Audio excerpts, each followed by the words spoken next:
tienen una oportunidad histórica de cumplir con lo que siempre predicamos como pueblo mexicano. A veces decimos que hay que cuidar que todos los indígenas tengan los mismos derechos, y vamos a platicar con el pueblo yaqui acerca del acueducto de Independencia. Todos tenemos derecho al agua, pero hay sus excepciones. Vamos a platicar de este tema. Comuníquense con nosotros a través de las redes sociales en Facebook y en Twitter. Presten atención a lo que vamos a hablar en este programa. Comenzamos. Maltrato animal. Australia suspende la exportación de ganado vivo a Egipto. Desconocen las causas. Las autoridades del Parque Nacional en África investigan lo que podría ser el asesinato de 15 rinocerontes negros. A la baja, pescadores en Yucatán se encuentran desesperados.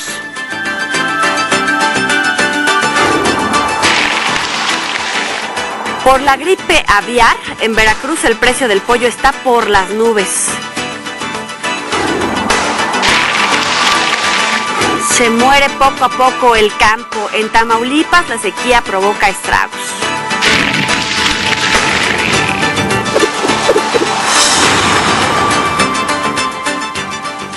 En el estudio nos acompaña Tomás Rojo Valencia, vocero de la tribu yaqui. Muchas gracias por estar aquí, bienvenido. Y platícanos un poco acerca justamente de esta tribu. Antes que nada, quisiéramos agradecerle la oportunidad que nos da de expresar nuestros sentimientos y darnos voz como pueblo yaqui. Este es su espacio, adelante. La tribu yaqui es un pueblo milenario que se encuentra en la parte central del estado de Sonora. Cuentan nuestros mayores a través de la tradición oral que hace 2500 años llegó un varón noble y justo, Yaitowi, y nos estacionó en esa parte del río para poder desarrollarnos como pueblo y con todos los medios a nuestro alcance para poder llegar hasta donde estamos ahorita. Sin duda es una importancia cultural e histórica. Definitivamente es de gran valor para nosotros, porque día a día, conociendo nuestros orígenes, nuestras raíces, nos alimentamos cada vez más para hacernos fuertes y poder enfrentar todas las adversidades que día con día pasa nuestra gente y pasamos todos juntos ahí. El agua es importante para todos, pero para ustedes tiene una importante tema el hecho de que se quiera construir un acueducto que desvíe el agua de este río para llevarlo hasta Hermosillo. Sí, para nosotros es una cuestión de vida o muerte, es una amenaza a nuestra existencia. Yo creo que en el pasado tortuoso de nuestro devenir histórico como pueblo, hemos sufrido muchas agresiones, muchos agravios como pueblo, desde la deportación, al ser vendidos nuestros antepasados como esclavos, y la tribu yaqui, con toda la tropa yoreme, se tuvo que defender de acuerdo a los medios a su alcance, ¿no? Posteriormente a ese enfrentamiento cruento, hubo un proceso de paz que vino a culminar con el reconocimiento de nuestro territorio, una parte de nuestro territorio que nos reconoce 485,000 hectáreas y el 50% de las aguas almacenadas en la presa de la Angostura, que es la primera presa dentro del sistema de embalses de la cuenca del río Yaqui. Nosotros tenemos todos los elementos legales, tenemos un instrumento llamado decreto, un decreto presidencial que fue emitido por el general Lázaro Cárdenas, y que eso nos protege nuestros recursos, ¿no? Nuestro pueblo, como la mayoría de los pueblos indígenas, nuestra fuente de poder es el Huya-Ania. El Huya-Ania no es más que el bosque y todos los animales que habitan ahí, que nos dan todos los medios para poder existir social, económica, culturalmente, ¿no? Y todo eso nos llega a alimentar y darnos nuestra identidad como pueblo yaqui. De ahí comen, de ahí toman agua, de ahí es toda la subsistencia. Así es. Nuestra cosmovisión y nuestra cosmogonía ha sido el punto de partida, ¿no?, de ellos. Y hoy el gobierno de Guillermo Padres ha querido quitarnos el agua a través del acueducto Independencia. Es un proyecto que inició con su administración, es un proyecto que ellos impulsaron en el mes de febrero del 2010. Y es un proyecto que él no había promovido dentro de su campaña, porque si sabemos, cuando se es candidato a una gobernatura debe tener una plataforma electoral, y él nunca mencionó el acueducto. Él mencionó, como para resolver el problema de agua en Hermosillo, la desalinización. Tomás, tengo que hacer una pequeña pausa con la información. Se nos revuelve el estómago con este tipo de información, pero es importante que ustedes también hagan conciencia sobre lo que sucede en el mundo, la protección del mundo animal. Regresemos a nuestro tema. Tomás Rojo, vocero de la tribu Yaqui. El gobierno en campaña no habló de este proyecto, sin embargo ya lo echó a andar. Bueno, ya está bastante avanzado, pero hablemos de cómo arrancó la licitación, que fue irregular, etcétera. Evidentemente es contradictorio y falseo una propuesta de campaña que creo yo que debería de respetarse como primer punto, ¿no? Guillermo Padres impulsó este proyecto. Desde el inicio nació mal, nació torcido. ¿Por qué? Porque se licitó una obra a todas luces ilegal. Incluso hubo muchas anomalías dentro del proceso de licitación. Estamos hablando del acueducto Independencia. Del acueducto Independencia. ¿Qué irregularidades se presentaron? Por ejemplo, en la licitación se convocó a muchas empresas y parece ser que le dio el fallo a la cuarta propuesta, ¿no? Que no era una de las mejores.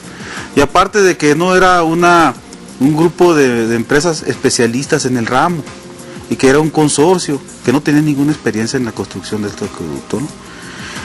El proceso de ilegalidades con el cual la tribu Yaqui, la sociedad civil de los 7 municipios del Valle del Yaqui, que prácticamente todo es el sur de Sonora, enfrentó estas ilegalidades en la construcción del acueducto desde el principio. Una etapa que marca la licitación, otra la construcción de la obra, otro sobre los derechos de agua y lo que tiene que ver con el manifiesto de impacto ambiental. En todo ese proceso, identificando estas partes, han logrado acumular 7 amparos. Ninguno de los amparos que se otorgaron por los juzgados ha sido respetado por Guillermo Padres. Incluso cayó en desacato, está actualmente en desacato, ¿no? Por no obedecer las disposiciones judiciales, y concretamente del juzgado octavo con sede en Ciudad Obregón. En el próximo bloque también me gustaría hablar acerca del procedimiento de evaluación de impacto ambiental. La Semarnat también está involucrada en estas irregularidades que ustedes están denunciando, pero primero vamos a esta información en voz de irregularidades en la manifestación de la evaluación del impacto ambiental. Sí, efectivamente,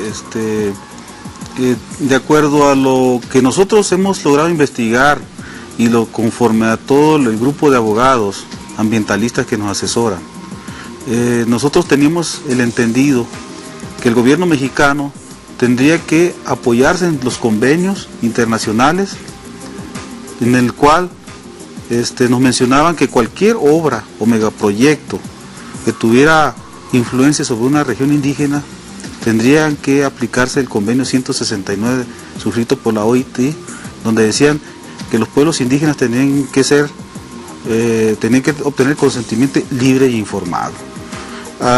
Respaldados en eso, iniciamos el proceso y en la búsqueda de la protección de la justicia federal, solicitando el amparo, un amparo que lo solicitamos concretamente en Ciudad Obregón, en el cual fue pasado de un juzgado a otro y por fin fue enviado a la ciudad de Hermosillo porque era la área de influencia del proyecto. Esto también por la concesión de agua por parte de la Conagua, el propio proyecto. Así es. El juzgado 10º se declaró insolvente para poder tratar este asunto y fue turnado a un juzgado auxiliar en la ciudad de Culiacán, en donde la autoridad tradicional y algunos comisionados tuvieron una entrevista con el juez responsable de ese juzgado y su secretario y se le explicó toda la situación. Al tiempo después, el juzgado auxiliar emitió el acuerdo y lo turnó al juzgado 10º y fue donde se nos concedió el amparo de fondo al respecto, ¿no? Que el manifiesto de impacto ambiental quedara sin efecto porque no se nos otorgó el derecho de audiencia y no se nos inició el proceso de consulta y buscando nuestro consentimiento libre e informado. La Suprema Corte también ya está involucrada en este tema, pero tenemos que ir a más información. Estamos platicando con Tomás Rojo, vocero de la tribu Yaqui. La Semarnat, a través de su órgano desconcentrado, la Comisión Nacional del Agua, otorgó 50 millones de metros cúbicos de agua para la construcción del acueducto Independencia. Todo esto llegó a la Suprema Corte de Justicia y ahora la misma ha resuelto a favor del pueblo yaqui. ¿Ustedes cómo sienten esta resolución y qué es el paso siguiente? Yo creo que la resolución marca un parteaguas en la historia y en la lucha legal de todos los pueblos indígenas de México y concretamente de nosotros, ¿no? Porque por primera vez se instituye un protocolo de actuación para tratar los temas de los problemas individuales, personales, de comunidades y de pueblos indígenas, para aquellas entidades encargadas de impartir justicia. Es un protocolo que la Suprema Corte de Justicia implementó y que está en proceso de consulta, ¿no?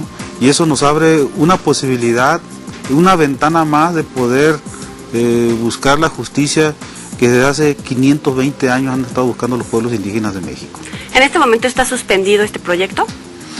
Lo deben de suspender, puesto que si se ratifica el acuerdo del juzgado décimo que debe dejar sin efecto el manifiesto de impacto ambiental, por lo tanto debe de dejar de sustraerse agua ilegalmente del vaso de la presa del Novillo, porque el manifiesto de impacto ambiental no es únicamente sobre la construcción de la obra, el manifiesto ambiental no es únicamente del tubo, sino es de la operación del acueducto, que es el efecto más severo que puede tener sobre la cuenca, sobre los habitantes, sobre el hábitat y sobre los humedales costeros. Sobre todo por esa cantidad de agua que ya no les va a llegar a ustedes de manera directa. Así es. Tenemos que hacer otra pequeña pausa. ¿Con esta resolución de la Suprema Corte ya lo recibió el gobernador o alguna autoridad de primer nivel? No, nunca hemos tenido contacto directo con el gobernador, ni él ha notificado de la construcción del acueducto, mucho menos se va a consultar sobre el impacto ambiental que pudiera generar la construcción y operación de esta obra. Vamos a seguir al pendiente de esta información, de todo este caso. El foro está abierto para ustedes, pero este caso también lo pueden llevar a tribunales internacionales como una experiencia de los pueblos indígenas que pueden acudir a los tribunales, la Suprema Corte, o sea, a nivel nacional o tribunales internacionales, para proteger sus derechos, sobre todo en este tema, el derecho universal al agua. Así es. Yo creo que es una gran oportunidad y lo reitero, es una ventana que se abre y aun cuando pudiéramos acudir a las cortes internacionales o los organismos internacionales, son procesos muy largos y tienen su efecto únicamente optativo para el gobierno, no de aplicarlo. Pero concretamente muchos de los aspectos y de las recomendaciones, incluso muchas cuestiones legales que se manejan a nivel internacional, fueron elevadas a rango jurídico en junio del 2011. Y eso es lo que ha posibilitado de que la Suprema Corte le dé este tratamiento al caso y que haya instrumentado un protocolo para la actuación de sus organismos impartidores de justicia. ¿De cuántas personas estamos hablando que resultarían afectadas dentro del pueblo yaqui? Dentro de nuestro pueblo somos aproximadamente 45,000 miembros de la tribu, de los cuales está amenazada la existencia. No estamos exagerando, ni estamos expresando usando una expresión para poder atraer compasión hacia nosotros. No, lo que menos necesitamos nosotros es compasión sobre la situación nuestra. Lo que necesitamos es que se haga justicia y se aplique a cabalidad la ley, y aquellos que son los primeros que deben de respetar la ley, que en este caso son los gobernantes, pues son los primeros en violarlo, y eso habla muy mal de los gobernantes mexicanos y del sistema político, ¿no? A veces se dice que, por ejemplo, obras como el acueducto de Independencia busca llegar a llevar el agua a mayor cantidad de gente dentro de Sonora en este caso. Sin embargo, estamos hablando de la supervivencia de la cultura, de la tradición y de la vida del pueblo yaqui. Así es, eso es innegable. Desde hace 2.500 años estamos habitando ahí, y nunca como antes se había amenazado a ese grado la existencia de nuestro pueblo. Desde el proceso de deportación de nuestro pueblo, desde el enfrentamiento cruel para poder defender nuestras tierras y nuestras aguas, nunca como antes se había amenazado esto. Y yo quisiera aprovechar la oportunidad y expresarle una cosa muy fundamental para nuestro pueblo.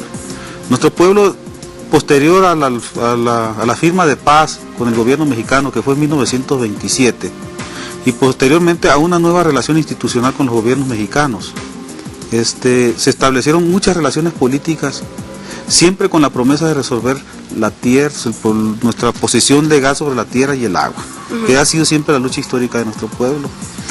Hoy, a raíz del impulso de la construcción del acueducto por el gobierno de Guillermo Padres, la tribu se vio en la necesidad de incursionar a otro terreno, que es la lucha legal. Para ello, como primeramente, interpuso una demanda de restitución de aguas en el Tribunal Unitario número 35, con sede en Ciudad Obregón, donde también reclamamos nuestro derecho al agua en base al instrumento que tenemos legalmente reconocido, que es el decreto del general Lázaro Cárdenas, en el cual el propio tribunal emitió una medida cautelar con respecto a las aguas resguardadas dentro del vaso de la presa Plutarco Elías Calles, más conocida como el Novillo. Y ahora la Suprema Corte les está dando nuevamente la razón. Sí, algo parecido. Yo creo que ese aspecto aún no se toca, porque la medida cautelar nos otorgaba que no se comprometieran las aguas ni de hecho ni de derecho, ¿no? De hecho, ¿qué decimos? Que no se hicieran maniobras, se construyeran cosas dentro del vaso, y de derecho que no se comprometieran a través de contratos, convenios y licitaciones del agua, ¿no? Esa era la otra parte de una demanda de restitución de agua, y concretamente sobre el amparo, pues la Suprema Corte de Justicia nos lo reconoce, y eso es un aliciente para nosotros. Y el esfuerzo, yo creo que es un gran paso que ha dado la Suprema Corte de Justicia, y concretamente los 5 ministros.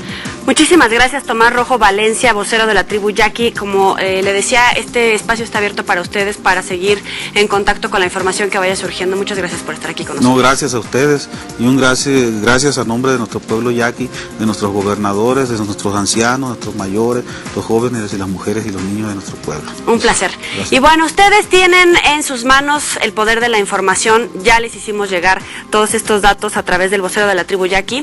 Ustedes también pueden poner un granito de arena. Nos vemos la próxima. Pásenla.